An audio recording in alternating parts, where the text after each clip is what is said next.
Muncul pertanyaan, apakah kedatangan Timur Kapadze menjadi penanda dirinya akan segera bergabung ke Timnas Indonesia? Kita akan bahas bersama analis sepak bola Roni Pangemanan. Bung Ropan dengan Tifal, apa kabar Bung? Tifal, kabar baik Tifal. Terima kasih sudah bergabung bersama kami. Satu sisi Kapadze ngakunya lagi liburan, tapi sisi lain nama Kapadze udah lama masuk dalam radar pengganti Kluivert. Menurut Anda kita bisa percaya sesederhana itu atau jangan-jangan itu kode keras? Iya, memang kalau dari 10 nama sebelumnya, sebelum mengerucut ke 5 nama, dia pernah memang dihubungi, masuk dalam radar. Tetapi belum memastikan bahwa dia itu akan terpilih. Ketika dia datang ke sini, banyak masyarakat yang sudah terobsesi bahwa dialah yang paling cocok. Saya pikir wajar-wajar saja, banyak yang menginginkan Kapadze karena usianya memang masih di bawah 50. 44 tahun itu fresh, bagus untuk kita. Kemudian latar belakang dia, track record, oke. Tetapi kan harus dilihat bahwa dia tidak diundang oleh PSSI untuk datang ke sini. Itu hanya inisiatif untuk berlibur, ya lebih mengenal dengan culture. Untuk kalau dia terpilih nantinya, salah satu diantaranya dia sudah mengetahui dengan budaya di Indonesia bagaimana, makanya dia bisa datang karena dia agenda ke Bali. Tapi kita berharap bahwa yang terbaik yang nantinya federasi akan memilih itu, karena kode-kodenya ya artinya begini, saya lihat itu akan mengarah ke Eropa, Tifal ya, di mana ada delegasi PSSI yang kemungkinan sana pada minggu depan itu akan berangkat ke Eropa. Berarti di sanalah yang akan ada di sana 5 nama itu. Ya, mungkin saja ada 4 dari sana dan 1 Timur Kapadze, bisa saja. Makanya mereka akan berangkat ke sana, itu Pak Sumarji, Ketua BTN, untuk bisa menginterview siapa-siapa pelatih yang akan masuk, yang akan diputuskan. Tapi saya berharap bahwa ini adalah langkah yang tepat, ya, memang tidak terburu-buru, tapi harus figur yang memang oke, benar. Ya, jangan sampai salah lagi. Nah, Kapadze adalah salah satu di antara 5 nama itu yang menurut saya yang layak untuk masuk. Tapi semua kan tergantung dari PSSI untuk bisa menentukan apakah dia masuk dari semua hal ya akan ini. Bukan cuma lihat soal data dia, CV dia bagus, tetapi juga cocok dalam hal kontrak dia. Masuk nggak? Gaji dia berapa? Dan itu kan yang menjadi masalah juga. Ya, jangan sampai terlalu tinggi sehingga ini semua akan dipertimbangkan, dipikirkan dengan matang oleh PSSI nantinya untuk bisa menggodok 5 nama ini. Begitu, Tifal. Walaupun kemudian sudah dikontak, tapi kan jatuhnya baru pertanyaan umum saja yang disampaikan PSSI ke Kapadze ini. Kalau Anda membacanya berapa persentase PSSI ini tertarik dengan Kapadze? Ya, kalau bilang tertarik kan artinya dia pelatih yang saya pikir oke ya. Oke dalam arti ya ikut membawa meloloskan juga Uzbekistan ke Piala Dunia. Sudah pernah melatih di Timnas U19. Nah, itu penting.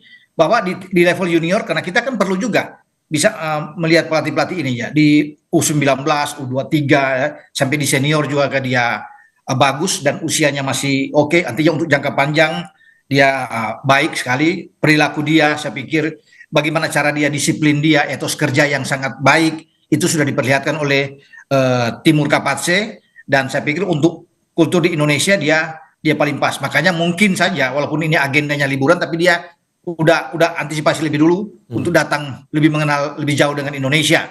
Ya barangkali siapa tahu bahwa nama dia adalah salah satu yang paling kuat di antara 5 semacam nama ini. Cek ombak gitu ya, Bung?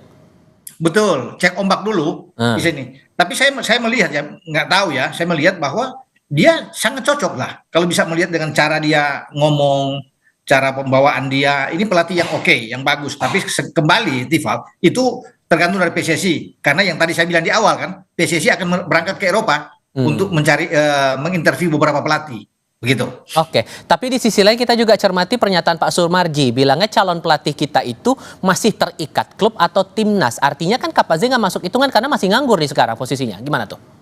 Iya, tapi tidak terang benderang dikatakan apakah semua pelatih itu yang 55 nantinya, yang menurut itu semua sudah terikat di klub. Kalau 55 disebutkan berarti Kapadze tidak masuk di dalam itu, karena Kapadze sedang nganggur dalam tanda kutip ya setelah mundur sebagai asisten pelatih dari Fabio Cannavaro. Tetapi kan cuma dibilang bahwa ada beberapa yang masih menangani klub, masih menangani di timnas. Jadi kalau saya tangkap bayangannya itu bahwa ada mungkin 3 sampai 4 pelatih yang masih ada di sana. Misalnya ini contoh ya, masih Heimir Algunsson yang pelatih Islandia yang ada di melatih Irlandia. Ya, kemudian Giovanni van Bronckhorst sekarang masih menjadi asisten pelatih di Liverpool. Ya, bersama dengan Arne Slot sebagai pelatih. Ya, ada beberapa di sana yang bisa melihat. Kalau bicara di Eropa ya, ya kalau ada mungkin dari Belanda ada 1-2 nama yang akan masuk. Bisa saja Philip Cocu, bisa saja Van Bommel, itu bisa saja. nama lain seperti Paulo Bento atau Jesus Casas. Ini kalau bicara dari Eropa. Namun kita akan tunggu ya, karena Pak Marji mengatakan kan tidak si A si B yang masih menangani klub, mungkin hanya 2-3 orang. Tapi selebihnya itu kan bisa saja mengarah ke Jesus Casas dan juga ke Timur Kapatse. Gitu. Tapi keyakinan Anda kalau kemudian PSSI bilang sudah ngantongin 5 nama nih, Anda yakin bahwa 5 nama ini betul-betul dikantongin atau malah sebetulnya nggak sebanyak itu juga sih? Saya pikir kalau sudah dipastikan kan dari 10 turun ke 5 dan itu sudah dibicarakan dipastikan oleh Sekjen juga. Ya, Pak Yunus Nusi mengatakan bahwa ada 5 nama. Artinya tidak akan bergeser dari situ. Tidak mungkin akan jadi 6 atau 7 nama. Jadi tetap 5 nama ini dan nantinya mereka akan menginterview 5 orang ini, ya. Makanya ada tim yang akan nantinya menginterview itu, termasuk juga Dirtek, Direktur Teknik PSSI Alexander Zwiers yang nantinya akan ikut menginterview ya sosok-sosok figur yang ada di Eropa. Ya, semoga bisa mendapatkan yang terbaik dan mereka juga bisa menginterview Kapatse karena saya rasa feeling saya Kapatse ada di antara 5 itu. Di antara 5 pelatih itu Kapatse ada. Cuma selebihnya itu dari Eropa.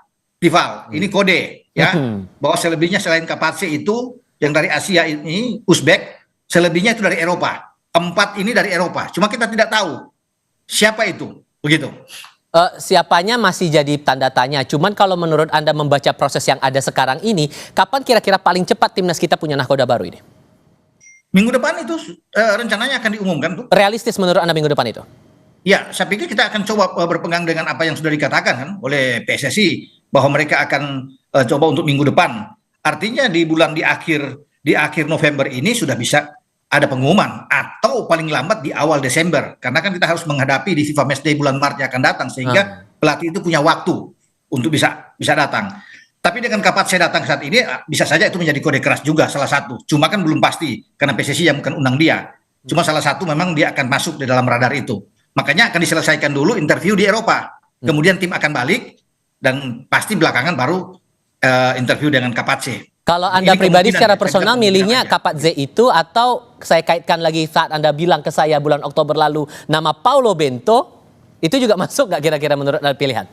Saya pikir akan bisa juga Paulo Bento karena kan dia dari Portugal, dari Eropa. Jadi bisa saja akan ada pertemuan di sana. Lebih gampang kan kalau pertemuan dengan misalnya dengan Jesus Casas, dengan Paulo Bento, dengan Giovanni Van Bronckhorst ya, termasuk mungkin Philip Cocu atau dengan Van de Boer, bisa aja semua dari sana kan. Sehingga itu digunakan kesempatan untuk bisa mereka bertemu dan ada beberapa yang tidak boleh mengganggu mereka yang berada di klub yang sementara mereka tangani saat ini ya. Jadi itu yang akan diatur waktu sebaik mungkin untuk bisa mendapatkan orang yang pas, yang cocok. Karena itu saya lihat akan dilihat dari semua aspek ya, bukan hanya satu aspek, tadi beberapa aspek termasuk yang paling penting, krusial adalah nilai kontrak dari pelatih itu.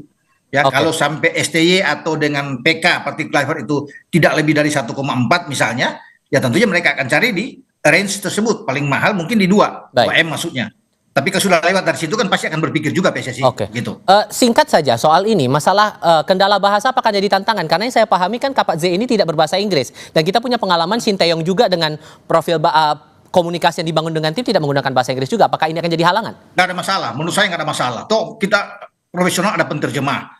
Ya itu penting. Ya bagaimana? Yang penting pelatih itu pelatih yang oke, yang bagus. Dan dia tahu dia cepat untuk bisa untuk kamar ganti ya, meredam kamar ganti ini dengan sangat baik dan disiplin dia terhadap ini dan punya hubungan yang bagus dengan supporter, dengan federasi dan Kapatse bisa melakukan itu karena dia seorang pelatih yang bagus. Kalau Kapatse ya, tetapi ketika mereka ke Eropa di tim ini, mereka bisa mendapatkan komunikasi yang bagus dengan pelatih-pelatih Eropa kan rata-rata bisa bahasa Inggris, kecuali mungkin Kapatse.